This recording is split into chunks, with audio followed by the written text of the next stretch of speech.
បងបានសៀមស៊ីសាមត់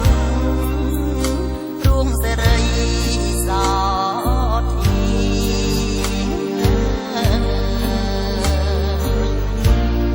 បានរនកងមាត់អញ្ញែងយ៉ាងរីឡាយជាធូលីនិយាចាលោកការ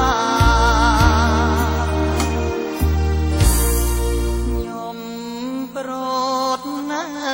តែកាតែចិត្តចាំ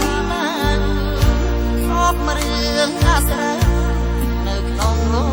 កកា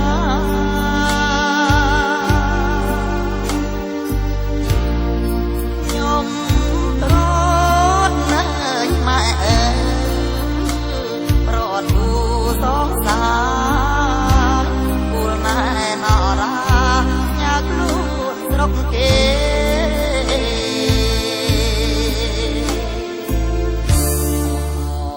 អិនព្រំដែលមានចេតនាអស់លោកអ្នកតាទឹងទាំង8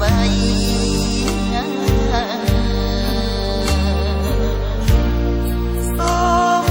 ជួយដល់ទុក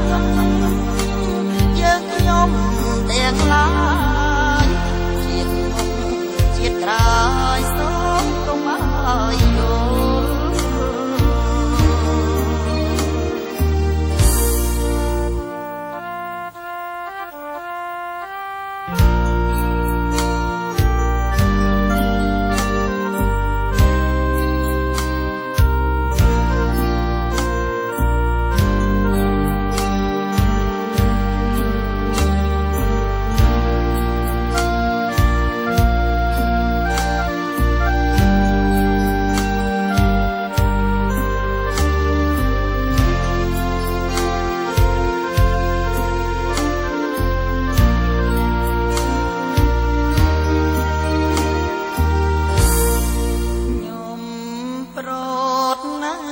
តែកា